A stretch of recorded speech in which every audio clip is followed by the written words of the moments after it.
So, welcome to question bank of software engineering for your first class test. Okay, first question is define software and software engineering. तो ये अपना हो चुका है, लगे तो मैं आपको शॉर्ट में बता देता हूँ। तो सॉफ्टवेयर की ये पहली डेफिनेशन आपने लिखनी चाहिए, ये फर्स्ट वन। ठीक है, तो सॉफ्टवेयर क्या है? Software is a collection of instructions और कलेक्शन ऑफ प्रोग्राम। कोई भी सॉफ्टवेयर जब हम बनाते हैं तो वो एक लाइन या एक प्रोग्राम से नहीं बनता। उसके लिए हमें कलेक्शन ऑफ लाइंस, जिसको हम बोलते हैं सेट ऑफ इंस्ट्रक्शंस, या कलेक्शन ऑफ प्रोग्राम लिखने पड़ते हैं। अब ये सॉफ्टवेयर जब एग्जीक्यूट होता है, जब ये सॉफ्टवेयर रन होता है, तब हमें रिक्वायर्ड फंक्शन यानी जो चाहिए वो आउटपुट विद गुड परफॉर्मेंस मिलता है। तो सॉफ्टवेयर एक कलेक्शन ऑफ प्रोग्राम होता है। जब ये सॉफ्टवेयर एग्जीक्यूट यानी रन होता है तो रिक्वायर्ड आउटपुट ये हमें प्रोवाइड करता है। सॉफ्टवेयर एक डेटा स्ट्रक्चर है जो प्रोग्राम में लगने वाले डेटा को एडिक्वेटली मैनिपुलेट करता है, कैलकुलेट करता है, स्टोर करता है, इनपुट लेता है, आउटपुट देता है, सब कुछ। तीसरा, सॉफ्टवेयर एक डॉक्यूमेंट है जो डिस्क्राइब करता है कि किस तरह से इस सॉफ्टवेयर को हमने यूज करना चाहिए। सीधा सीधा इस थर्ड पार्ट को हम बोलेंगे कि सॉफ्टवेयर के साथ हमें एक यूजर मैनुअल भी मिलता है। वो यूजर मैनुअल हमें गाइड करता है कि how to use this software. ठीक है, तो ये तीन पार्ट में डिवाइडेड डेफिनेशन है।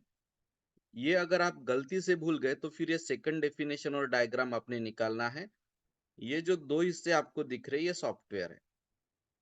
ये ऊपर जो ऑरेंज कलर में है ये यूजर है यानी हम। नीचे जो हार्डवेयर है ये अपना कंप्यूटर सिस्टम है।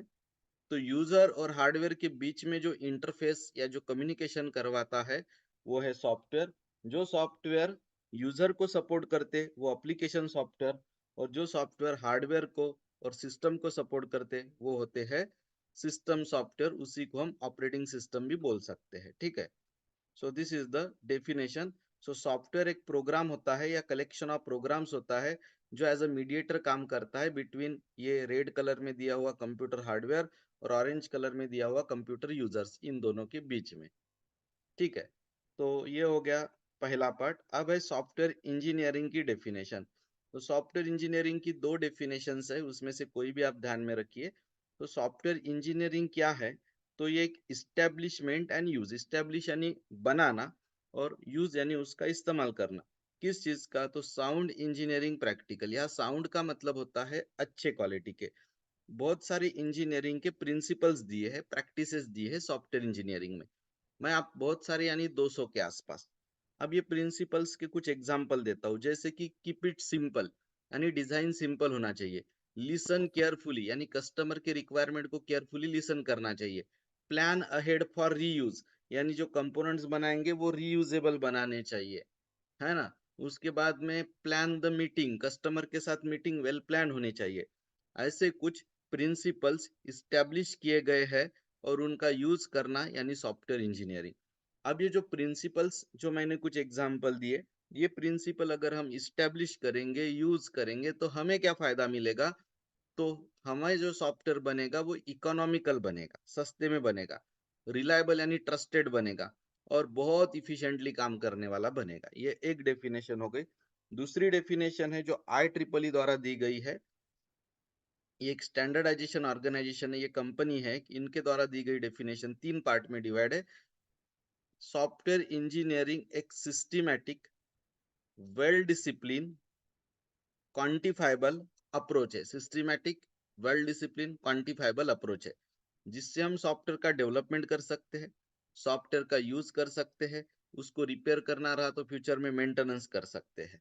ठीक है, और ये पहले पॉइंट में जो चीजें बोली गई है उसका स्टडी करना यानी सॉफ्टवेयर इंजीनियरिंग, ऐसी ये डेफिनेशन है। तो इस तरह से हमारा क्वेश्चन नंबर 1 होता है खत्म। चलते हैं क्वेश्चन नंबर 2 के तरफ। State and explain characteristics of software. तो सॉफ्टवेयर के होते हैं तीन कैरेक्टरिस्टिक्स। सबसे पहली कैरेक्टरिस्टिक्स कि सॉफ्टवेयर का डेवलपमेंट होता है, सॉफ्टवेयर का इंजीनियरिंग होता है, उसका मैन्युफैक्चरिंग नहीं होता। मैं आपको दो एग्जांपल देता हूं डेवलपमेंट और मैन्युफैक्चरिंग के बीच में।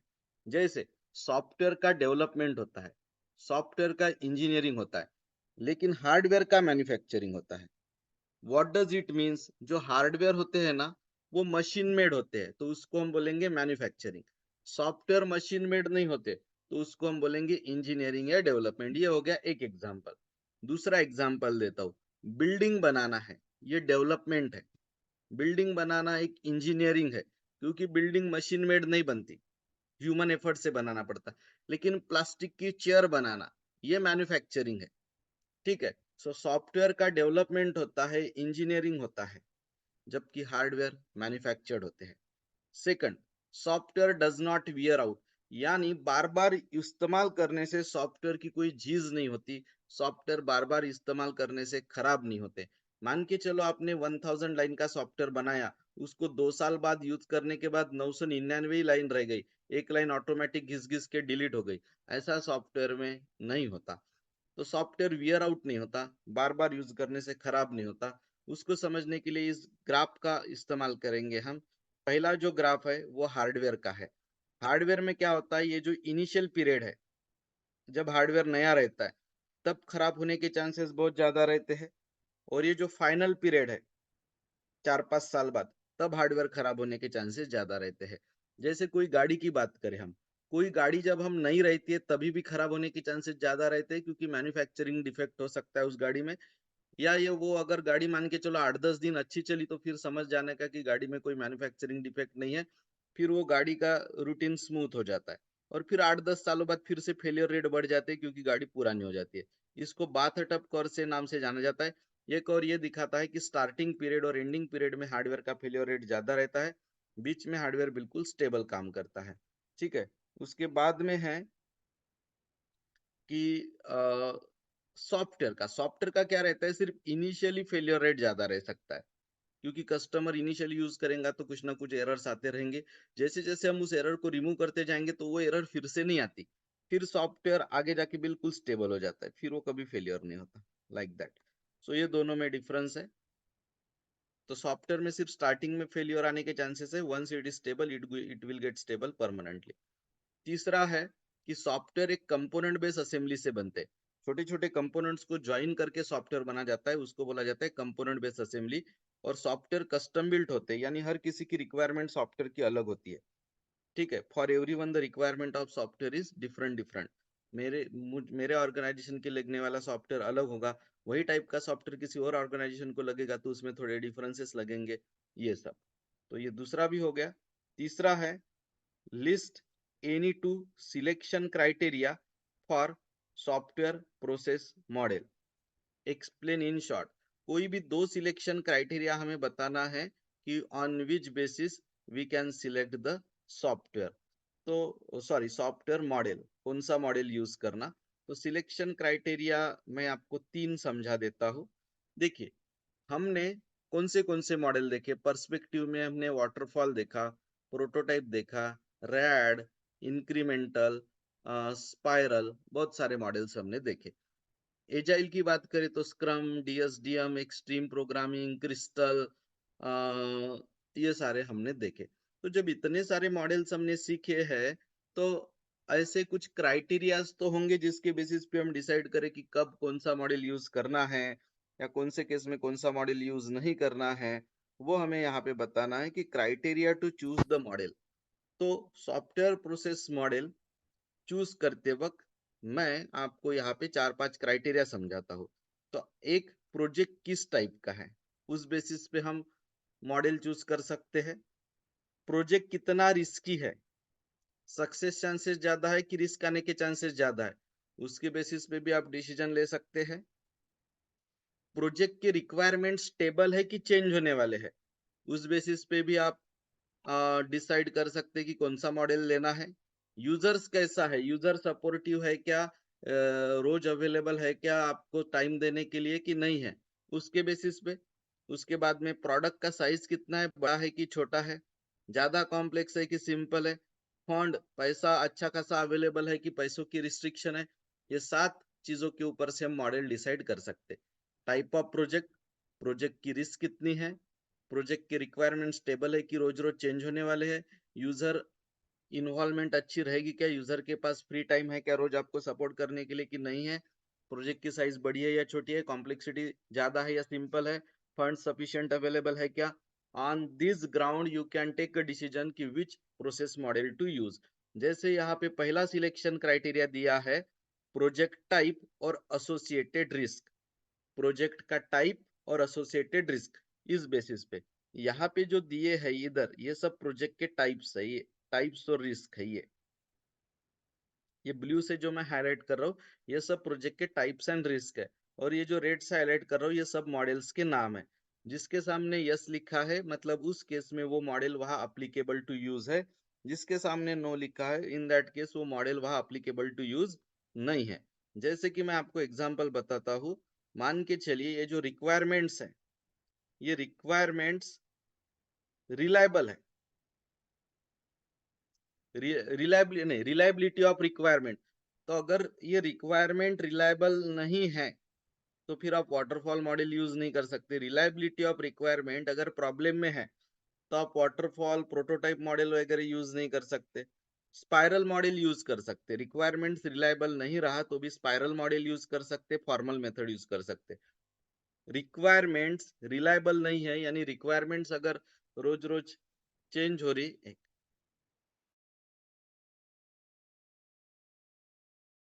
सो रिक्वायरमेंट्स अगर स्टेबल नहीं रही, रिक्वायरमेंट्स अगर रिलायबल नहीं रही तो फिर वाटरफॉल मॉडल, प्रोटोटाइप मॉडल और रैड मॉडल आप यूज कर नहीं सकते।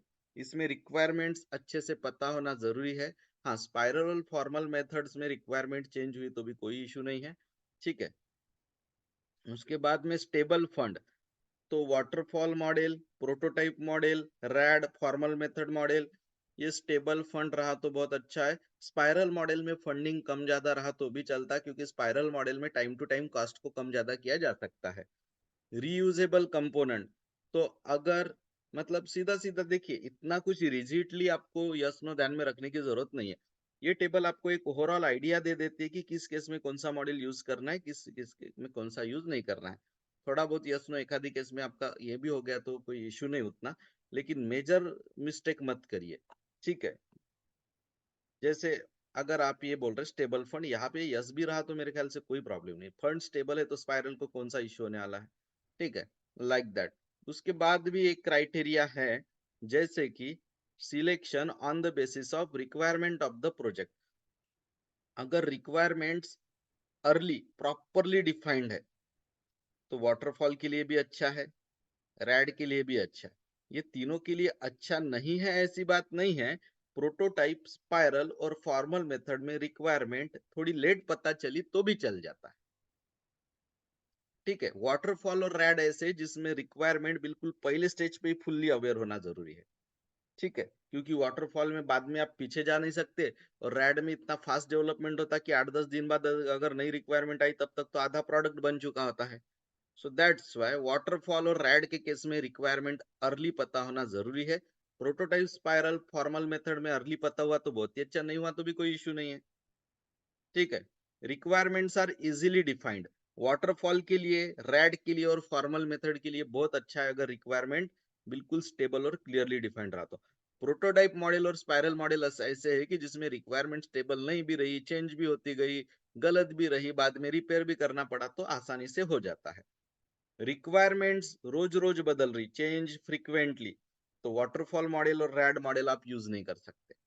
चेंजिंग रिक्वायरमेंट के साथ वाटरफॉल और रैड मॉडल का इस्तेमाल अलाउड नहीं है, you will be in a big trouble in that case, ठीक है। Requirement indicate a complex system, complex system है तो spiral is good, prototype is good, बाकी मॉडल कॉम्प्लेक्स सिस्टम के लिए बिल्कुल अच्छे नहीं है। दो ही क्राइटेरिया बोला था, मैं तीसरा भी बोल देता हूँ, user involvement is the third criteria. Limited involvement है यूजर की तो waterfall is okay, spiral is okay, formal method is okay.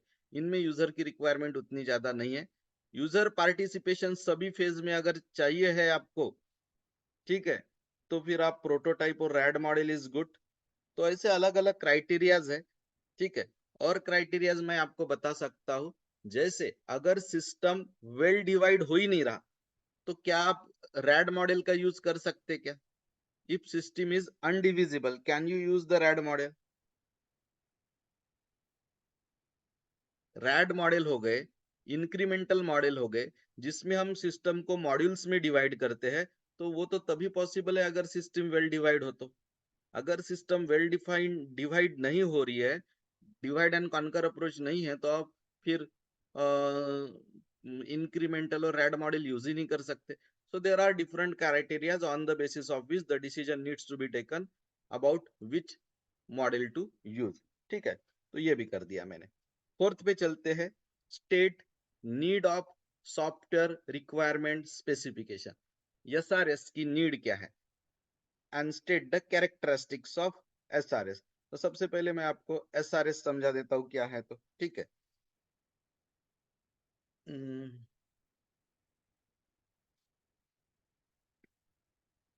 SRS यानी सॉफ्टवेयर रिक्वायरमेंट का स्पेसिफिकेशन। इस सॉफ्टवेयर की जो रिक्वायरमेंट होती है वो हमने कैसे लिखनी चाहिए, is called SRS.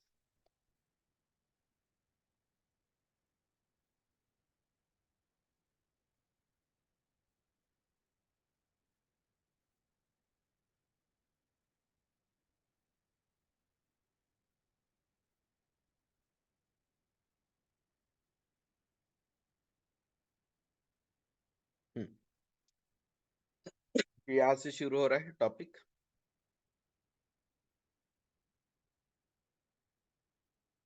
SRS long form is software requirement specification.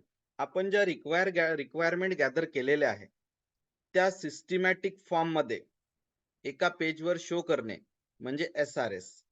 ठीक आहे, मी तुम्हाला थोडा SRS चा एक फॉर्मॅट दाखवतो, म्हणजे तुम्हाला अंदाज येऊन जाईल की बघा SRS मध्ये काय असते माहित आहे का। सगळ्यात पहिले डॉक्युमेंटचं टायटल असते की ही सिस्टीम रिक्वायरमेंट स्पेसिफिकेशन आपण कशासाठी लिहिली आहे, त्याची टायटल। फॉर एक्झाम्पल आपण म्हणणार SRS for school management system, म्हणजे आपण एक स्कूल मॅनेजमेंट सिस्टीम नावाचं एक सॉफ्टवेअर बनवत आहे, त्याच्यासाठी आपण हे SRS लिहिलं आहे।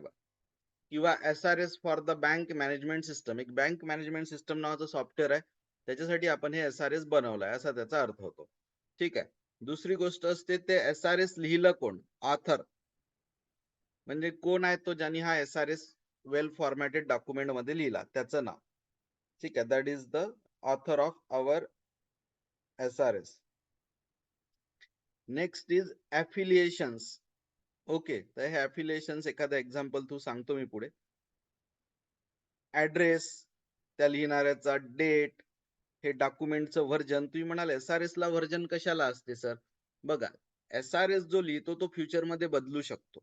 मी करंट रिक्वायरमेंट नुसार SRS बनवला, 10 दिवसांनी कस्टमरनी रिक्वायरमेंट थोड्या बहुत चेंज केला तर मला SRS बदलावं लागेल, तर मग मी त्या डॉक्युमेंटला व्हर्जन 1.1, 1.2, 1.3 असे त्याला नावं देत जाईल, जसे जसे चेंजेस येईल तसं तसं। एवढंच नाही राहत, अजून पण राहते। SRS मध्ये इंट्रोडक्शन असते, जनरल डिस्क्रिप्शन असते प्रॉडक्टचं, तुमच्या सॉफ्टवेअरच्या फंक्शनल रिक्वायरमेंट कोणत्या कोणत्या ते लिहिल्या जाते, तुमच्या सॉफ्टवेअरला काही इंटरफेस रिक्वायरमेंट काय आहे, म्हणजे तुमचं सॉफ्टवेअर कोणत्या दुसऱ्या सॉफ्टवेअरशी जॉईन होणार आहे का, ते लिहिल्या जाते। सॉफ्टवेअरचं परफॉर्मन्स कसं असायला पाहिजे, स्पीड कशी असायला पाहिजे, त्याच्याबद्दल इन्फॉर्मेशन असते SRS मध्ये। ठीक आहे, so SRS is having many things. ठीक आहे, त्याच्यानंतर SRS मध्ये हे पण लिहिलं जाते की जे आपण डिझाईन्स करतोय त्या डिझाईन्स करण्यावर आपल्याला काही रिस्ट्रिक्शन्स आहे का, कोणत्या कन्स्ट्रेंट्स आहे, फंक्शनल सोबत नॉन फंक्शनल रिक्वायरमेंट कोणत्या आहे, सगळं सांगतो मी, जस्ट सध्या दाखवत आहे। त्याच्यानंतर तुमच्या सॉफ्टवेअरचं प्रिलिमिनरी शेड्यूल आणि बजेट कसं आहे। ठीक आहे, या सगळ्या गोष्टी SRS मध्ये असतात। ठीक आहे, सो SRS मध्ये कस्टमरच्या functional non functional requirement everything is given. तर एक तुम्हाला ओव्हरऑल फॉर्मॅट समजला असेल की SRS मध्ये काय असते। आता मी जेव्हा लाईन बाय लाईन वाचेल तर तुम्हाला ते इझिली समजणार। तर SRS चा लॉंग फॉर्म आहे सॉफ्टवेअर रिक्वायरमेंट स्पेसिफिकेशन। हा एक डॉक्युमेंट असतो, प्रिंटेड डॉक्युमेंट, आणि या SRS च्या शेवटी डेव्हलपर आणि कस्टमरची साईन असते। म्हणजे हा SRS एक लीगल कॉन्ट्रॅक्ट असतो की कोणत्या कोणत्या गोष्टी कस्टमरला आपण देणार आहे। बरोबर आहे, SRS हा असा डॉक्युमेंट असतो, एक सिंगल डॉक्युमेंट, जो कस्टमरच्या पूर्ण रिक्वायरमेंट टेक्निकल फॉर्मॅट मध्ये स्पेसिफाय करतो, आणि शेवटी कस्टमरची आणि डेव्हलपरची त्याच्यावर साईन असते की ह्या गोष्टी आम्ही देणार आहोत। आता या SRS ची नीड का बरं आहे, तर काही गोष्टी अशा आहे, ऍडव्हान्टेजेस अशा आहे SRS चे, ज्याच्यामुळे आपल्याला त्याची नीड आहे. नंबर 1, SRS एक ॲग्रीमेंट किंवा एक कॉन्ट्रॅक्ट म्हणून काम करते. डेव्हलपर लिहून देतो, की मी या गोष्टी अशा देणार आणि कस्टमर त्याला ॲक्सेप्ट करतो, की हो या गोष्टी मला अशा मिळाल्या तर मी सॅटिस्फाय. तर मग हा लीगल ॲग्रीमेंट झाला. हा लीगल कॉन्ट्रॅक्ट झाला डेव्हलपर आणि कस्टमर मधला, की त्यांना काय द्यायचं आहे आणि काय मिळणार आहे. म्हणून SRS महत्वाचा आहे. सेकंड, जेव्हा प्रॉडक्ट बिल्ड होणार, जेव्हा प्रॉडक्ट बिल्ड होऊन कस्टमरच्या हातात जाणार, किंवा जेव्हा प्रॉडक्ट तयार झाल्यावर जेव्हा आपण टेस्ट करणार, तर ही टेस्ट SRS च्या भरोश्यावर होते. टेस्टर काय करतो माहित आहे का, SRS चं डॉक्युमेंट हातात घेतो आणि SRS मध्ये दिलेल्या रिक्वायरमेंट फुलफिल होत आहे की नाही याला टेस्ट करतो. आय रिपीट, प्रॉडक्ट जेव्हा बिल्ड होते ना, तेव्हा टेस्टर काय करतो, SRS आपल्या हातात घेतो आणि SRS मध्ये ज्या गोष्टी मेन्शन आहे त्या आपल्या सॉफ्टवेअर मध्ये बनल्या की नाही याला क्रॉस टॅली करतो. तर या प्रक्रियेला व्हॅलिडेशन म्हणतात, व्हॅलिडेशन टेस्टिंग. टेस्टर तुमचा SRS आपल्या जवळ घेऊन त्या हिशोबाने प्रॉडक्टला टेस्ट करते, की सगळं काही SRS मध्ये दिल्यानुसार प्रॉडक्ट मध्ये आहे की नाही आहे. जर हाय क्वालिटी SRS असेल तर प्रॉडक्ट पण हाय क्वालिटी बनते आणि हाय क्वालिटी SRS असेल तर डेव्हलपमेंट कॉस्ट कमी होते. हे सगळे ऍडव्हान्टेज असल्याच्याने SRS बनवला गेला पाहिजे. SRS चा फॉर्मॅट कसा असतो, तर हे ग्रीन मधला फॉर्मॅट नाही वापरू आपण, हा नेक्स्ट पेज वरचा फॉर्मॅट वापरू. तर SRS लिहिताना सगळ्यात पहिले आपण लिहिलं पाहिजे इंट्रोडक्शन. टायटल तर राहीलच पहिले. टायटल नंतर लिहिलं पाहिजे इंट्रोडक्शन. इंट्रोडक्शन मध्ये 3 पार्ट करणार आपण. हे डॉक्युमेंट लिहिण्याचा पर्पज काय आहे, या डॉक्युमेंटचा स्कोप म्हणजे बाउंड्री काय आहे, आणि या हे जे सॉफ्टवेअर आपण बनवणार आहे त्याच्याबद्दल ओव्हरऑल ओव्हरव्ह्यू. ठीक आहे. So there are 3 parts in the introduction.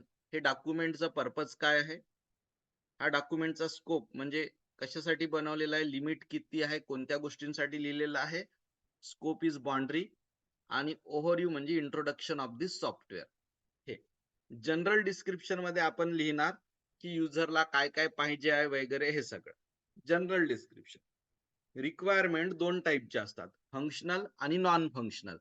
उदाहरण देतो, तुम्ही म्हणताय की सॉफ्टवेअरने फीज ऑटोमॅटिक कॅल्क्युलेट केली पाहिजे, ही झाली फंक्शनल रिक्वायरमेंट. तुम्ही म्हणताय की सॉफ्टवेअरनी फीज जे कॅल्क्युलेट होते ना ते खूप फास्ट झाली पाहिजे, ही झाली नॉन फंक्शनल रिक्वायरमेंट.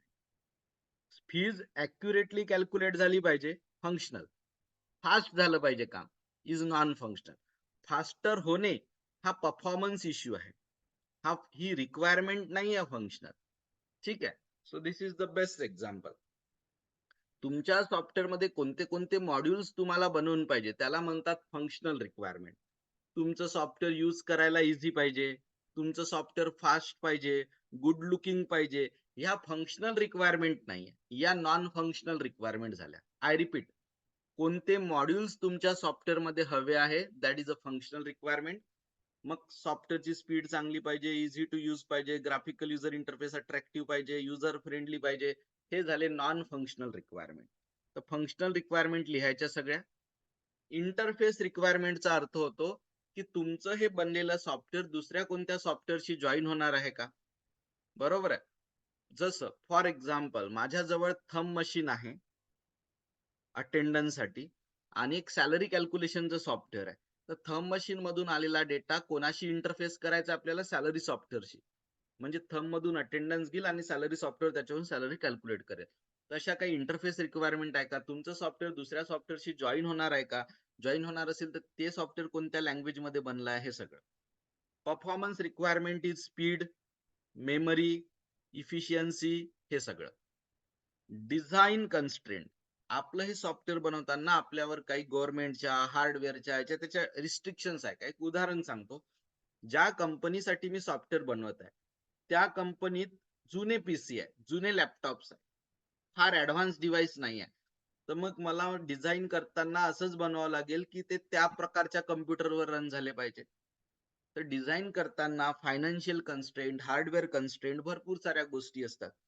जसं माझ्या स्कूलमध्ये सगळे जे कम्प्युटर्स आहेत ते कोर i5 लागलेले आहे. बरोबर आहे. मग मी माझ्या कम्प्युटरमध्ये गेमिंग सिलेबस नाही चालू शकत जर काही ऍडव्हान्स लेवलचं गेमिंग डेव्हलपमेंटचे क्लासेस आम्हाला करायचे असेल, that we may not go. त्यासाठी i7 वगैरे प्रोसेसर लागते. तर हे झाले डिझाईन कन्स्ट्रेंट. मग येतो नॉन फंक्शनल ऍट्रिब्यूट. ते तर सांगितलंय. नॉन फंक्शनल ऍट्रिब्यूटचे एक्झाम्पल आहे security, portability, reliability, reusability, compatibility, data integrity, scalability म्हणजे साईज. हे झाले नॉन फंक्शनल रिक्वायरमेंट.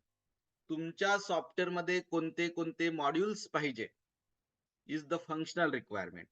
आणि तुमचं सॉफ्टवेअर सेक्युअर असलं पाहिजे, पोर्टेबल असलं पाहिजे, रिलायबल असलं पाहिजे, रियुजेबल असलं पाहिजे, इंटिग्रल असलं पाहिजे. हे झाल्या नॉन फंक्शनल रिक्वायरमेंट. त्या पण मेन्शन करावं लागेल. मग आहे हे सॉफ्टवेअर बनवण्याचं प्रिलिमिनरी शेड्यूल आणि बजेट. हे सॉफ्टवेअर बनवण्याचं प्रिलिमिनरी शेड्यूल आणि बजेट. ठीक आहे. इज द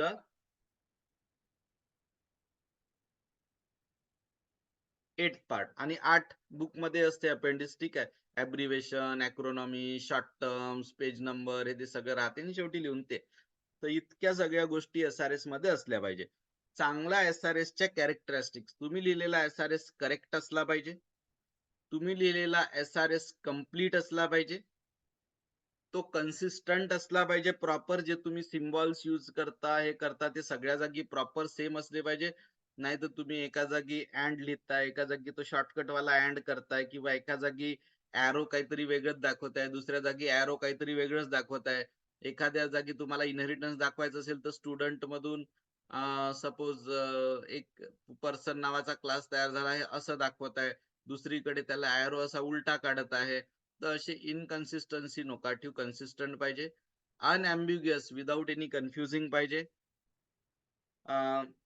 कोणते टॉपिक, कोणत्या रिक्वायरमेंट जास्त इम्पॉर्टंट आहे त्याला वरती लिहायचं. त्याच्यानंतर तुमचं एसआरएस स्टेबल पाहिजे, नॉन चेंजेबल पाहिजे, जास्त चेंजेस यायला नको. मॉडिफिकेशन करायची गरजच पडली तर ते इझी टू मॉडिफाय पाहिजे. एसआरएस असं लिहिलं असलं पाहिजे की ज्याला जो चांगला आहे की नाही त्याला व्हेरीफाय करणं इझी केलं पाहिजे. नाही तर आपण लिहिलेला पेपर पुढच्याला वाचताच येत नसेल तर तो व्हेरीफाय कसा करेल.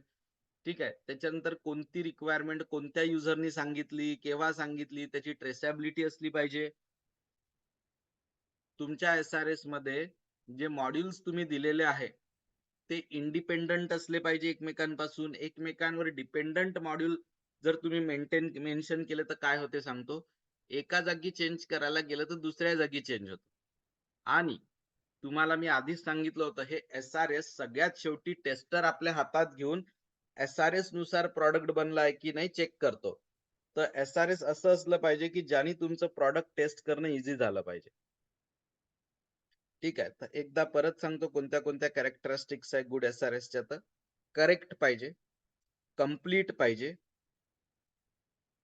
कन्सिस्टंटचा अर्थ होतो जे तुम्ही सिम्बॉल्स वापरता, जे शॉर्टकट्स वापरता, बरोबर आहे, जी लँग्वेज वापरता ती through out the document same असली पाहिजे. नाही तर एका जागी इनहेरिटन्स साठी डाउनवर्ड एरो दाखवते आणि दुसरीकडे upward arrow. It should not happen. Without any confusion म्हणजे अनअम्बिग्युअस स्टेटमेंट्स असले पाहिजे. कोणते मॉड्यूल जास्त इम्पॉर्टंट आहे, कोणत्या रिक्वायरमेंट स्टेबल आहे, कोणत्या चेंज होऊ शकते, हे मेन्शन असलं पाहिजे.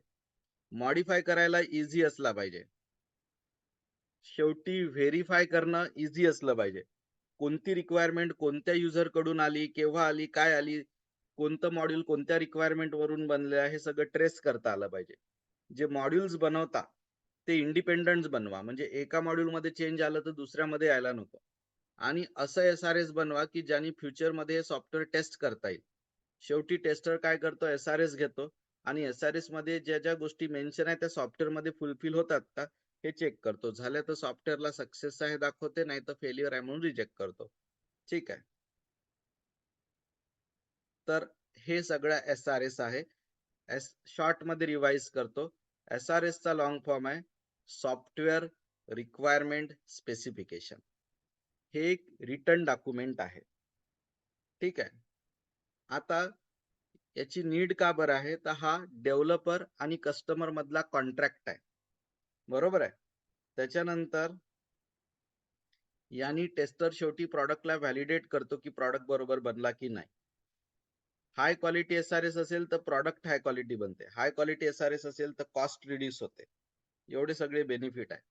SRSच्या फॉर्मॅटमध्ये सगळ्यात पहिले इंट्रोडक्शन पाहिजे, मग जनरल डिस्क्रिप्शन पाहिजे, फंक्शनल रिक्वायरमेंट पाहिजे, तुमचं सॉफ्टवेअर दुसऱ्या कोणत्या सॉफ्टवेअरशी जॉईन होत असेल तर इंटरफेस रिक्वायरमेंट पाहिजे, परफॉर्मन्स कसं असावं ते रिक्वायरमेंट पाहिजे, तुमचं सॉफ्टवेअर बनवताना डिझाईनवर कोणत्या कोणत्या रिस्ट्रिक्शन्स आहेत ते स्पेसिफाय करावं लागेल, नॉन फंक्शनल रिक्वायरमेंट पण स्पेसिफाय करावं लागेल, सॉफ्टवेअर बनवताना कोणतं शेड्यूल फॉलो होणार आहे आणि ओव्हरऑल किती बजेट लागेल ते मेन्शन असलं पाहिजे, आणि शेवटी तुमच्या सॉफ्टवेअर हे SRS लिहिताना यूज होणारे टर्म, शॉर्ट फॉर्म वगैरे सगळे सिम्बॉल्स, त्याचा मिनिंग.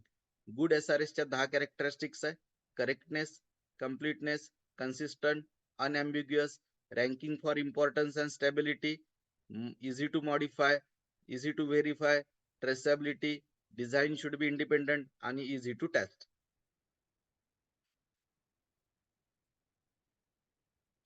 तो यहाँ पे नीड भी हो गई, 10 कैरेक्टरिस्टिक्स भी हो गया. Difference between waterfall model and increment model, किसमें आप पीछे जा नहीं सकते? Waterfall model. वाटरफॉल मॉडल में आप पीछे जा नहीं सकते, इंक्रीमेंट मॉडल में जा सकते. वाटरफॉल मॉडल में स्टेप बाय स्टेप मिलता प्रोडक्ट की पूरा एट ए टाइम, पूरा एट अ टाइम. और इंक्रीमेंटल में step by step. Step by step. ठीक है, कौन सा मॉडल ज्यादा बेटर है? Incremental model. Incremental model. ठीक है, कौन सा मॉडल इजी टू चेंज और फ्लेक्सिबल है? Incremental model. कौन से मॉड्यूल में सभी रिसोर्सेस एट ए टाइम लेना जरूरी नहीं है, जैसे जैसे आगे बढ़ेंगे रिक्वायरमेंट के हिसाब से रिसोर्सेस एक्वायर किए जा सकते हैं? Incremental model.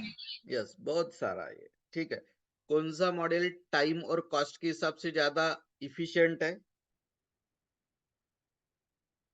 Incremental model. ठीक है, नेक्स्ट है,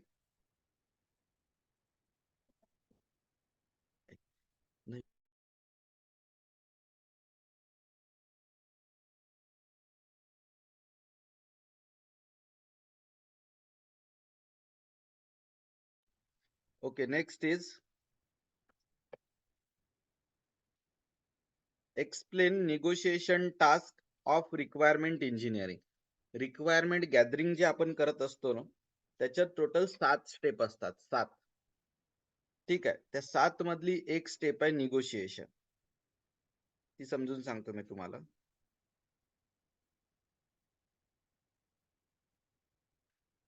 there are 7 step in requirement gathering.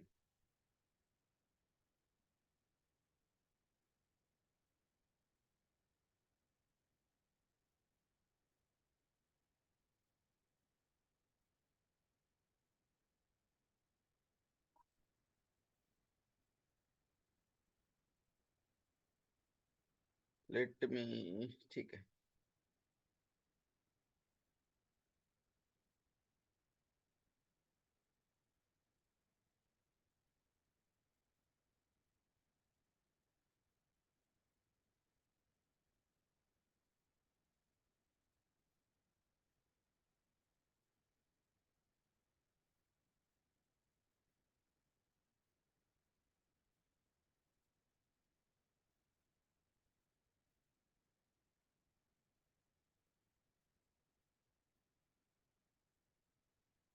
हा गया यार निगोशिएशन.